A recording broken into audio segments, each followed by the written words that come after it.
Did you know E3 is back? Oh. E3 is back. E3. The time for sweaty people to all huddle up to see Tom Howard swear for the 15th time and convince us to buy a copy of Fallout 76. I promise it's good. Well, now you have to buy it.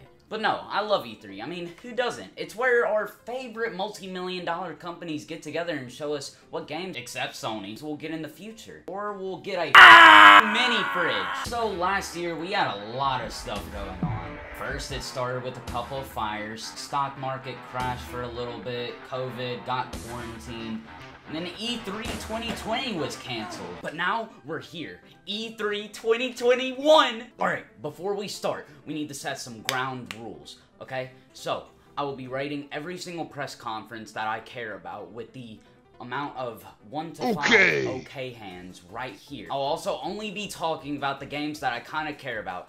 So, let's get right into IGN's Summer of Gaming. IGN started us off with a Creed game with our favorite guy, Rocky. Now, I love the Rocky movie and Sylvester Stallone, but I personally am not interested in any boxing games if they don't have this controller or a Mike Tyson. Alright, let's see what we got here. What could this be? Oh God, what is this?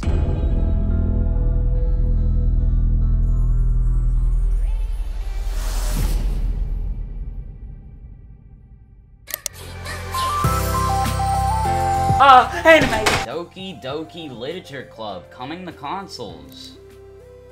Cool. But no, actually, I do like this game, and I'm happy it's getting another chance for people who don't have a PC to play it. But you couldn't catch me dead playing this on a big TV. Just imagine your parents walking in on you playing it. Oh, Yuri. Hey, son. What are you doing? Son. I swear it's not what it looks like. Hey babe, where are the adoption papers? Oh, and I love the interactions with all the characters and getting to know their personalities, their interests, and she's got a knife. Go back! Go back! I just want to feed Yuri the chocolate! Speaking of stabbing, Ramble the Mountain King. I know nothing about this game, but it's pretty. It looks like a less moody and more creepy take on Little Nightmares, which is cool. I always like being small, traversing a huge landscape. This must be what being 5 foot feels like. There's also this part. I gotta say, Brian, Brambo, that was something. I'm all in on this one. You can definitely, from now on, call me a brambling man. Yeah. I mean, Okay. I mean, yeah, the game looks really awesome. I just feel like you're really excited about the repeated stabbing thing. That seems like you're honing in on that specifically. You seem very into that, which is odd. All the time we have here on IGN Expo, I want to thank my hairstylist. You get it? Because he's bald? I want to thank Brian, hold on. Wait, are you insane, man? We're only halfway through. What are you doing? Oh, wow. I'm so sorry you had to witness that, but God, that was so unfunny. Look, no offense to Akeem or Brian, but this entire press conference was filled with their commentary. And spoilers, it wasn't good. It was obviously scripted, but this was too much. I just want to see my games. Just talk a little bit about what you just saw and move on. Look, all I ask is that you don't spend 2 minutes talking about one game that you just saw and the commentary not being important at all.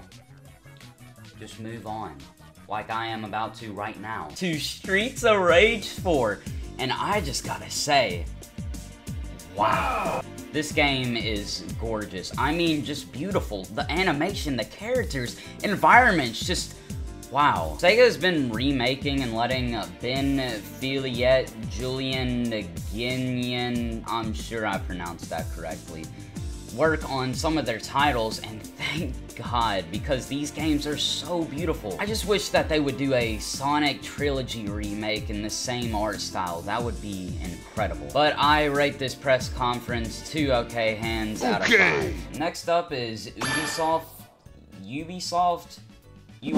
however you pronounce it. And man, I just gotta say, these are way better hosts than the last press conference. But Rainbow Six Siege Extraction looks fine, but I'm not too sure the R6 community really wants to play a PvE version of their game, because the original R6 still has, a lot of problems. I mean, that community has been begging Ubisoft to fix their issues. I feel like this would work better as an event or a DLC for the original Rainbow Six Siege instead of a full game.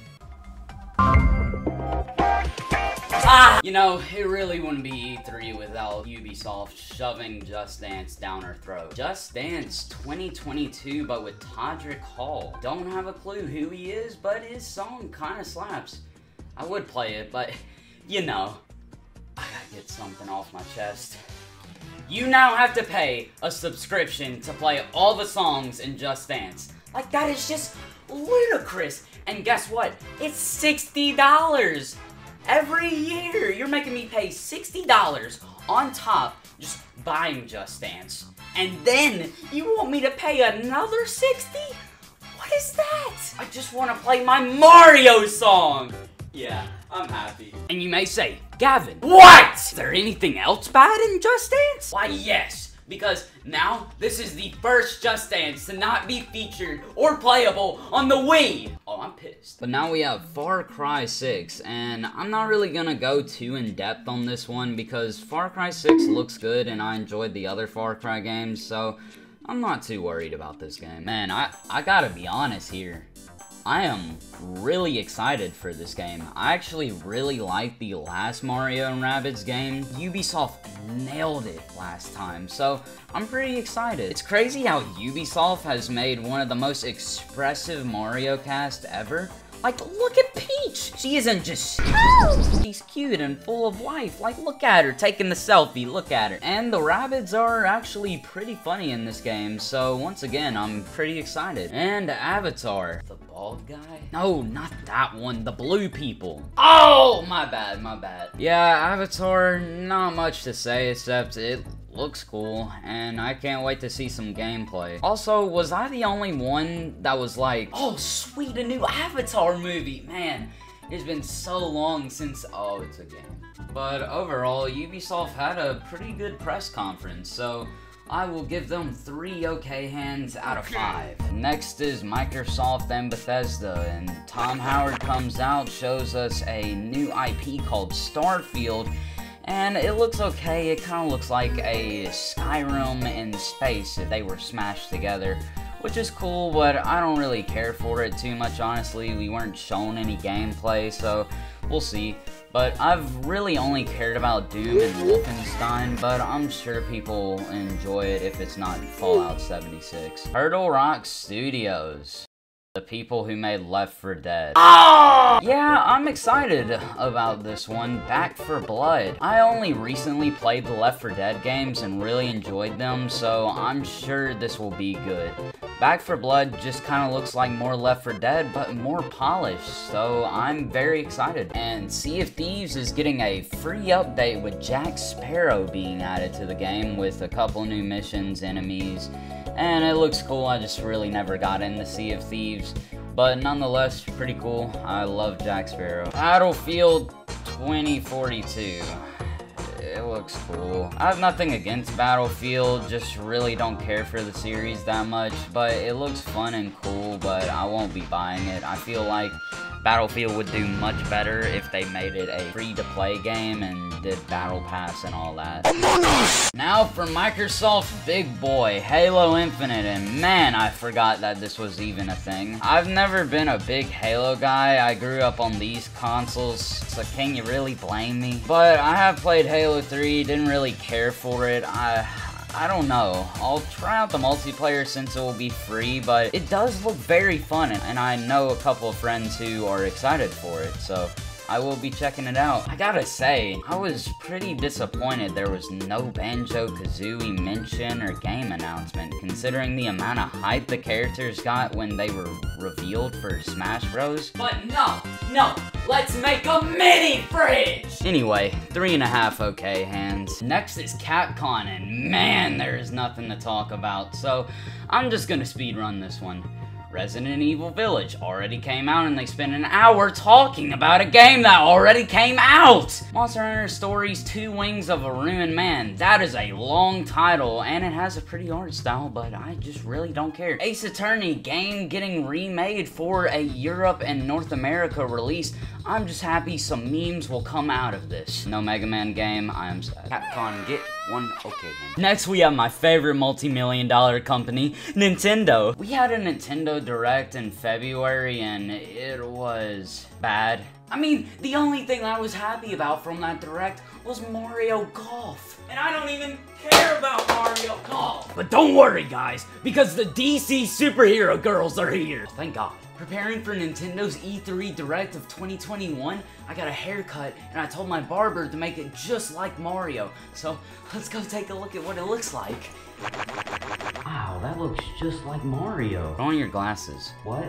That doesn't look like Mario. But to say I went into Nintendo's 2021 E3 with a little grain of salt would be, an understatement. Okay, let's see what Nintendo's got. Oh, Smash Bros. I hope we get the red M&M. Get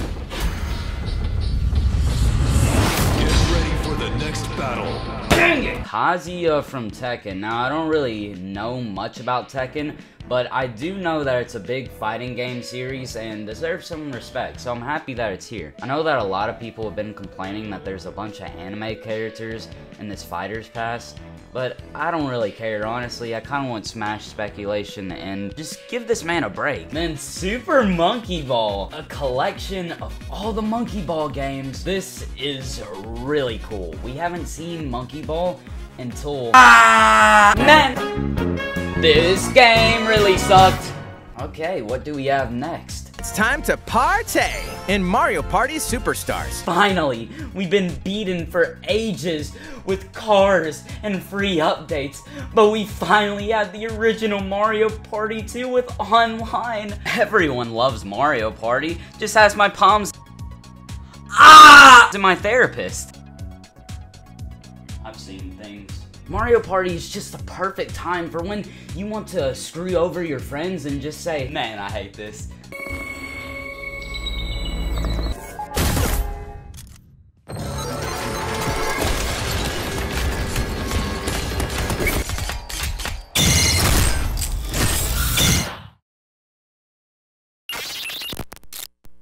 Finally! They did it! They actually did it! A 2D Metroid!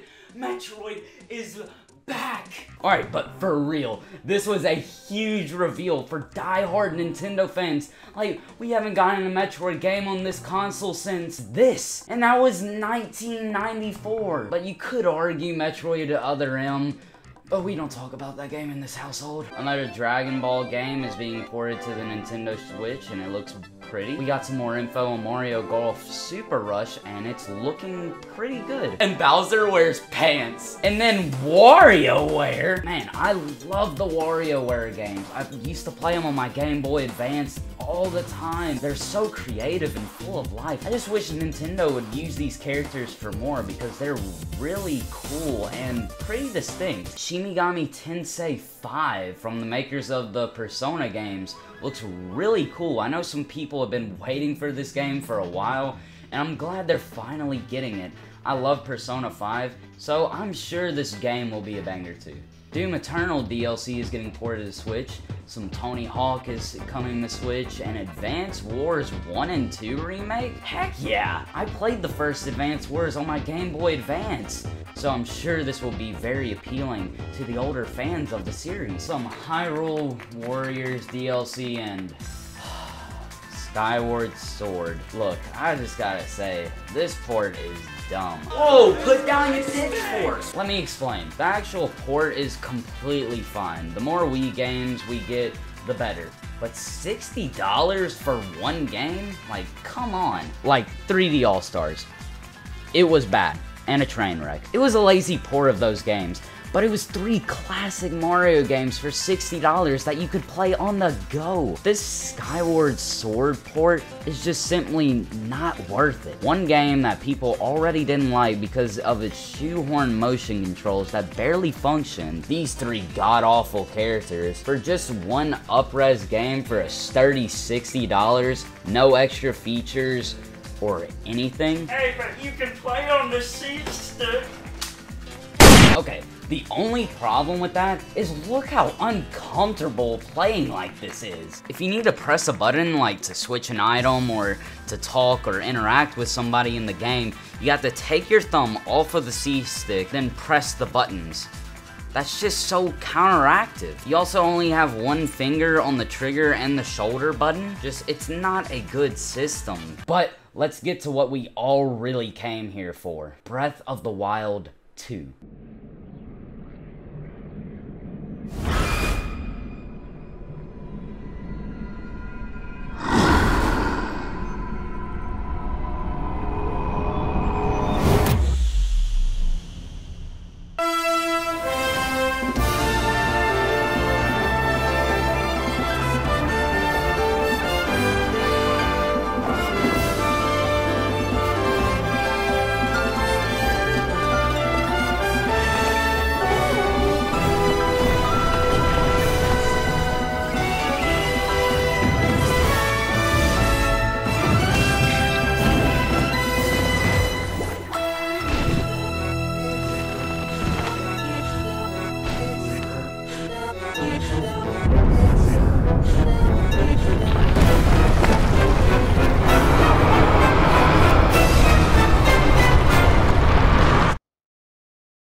Yeah, that looks good. 4.5 okay hands. Good night, everybody.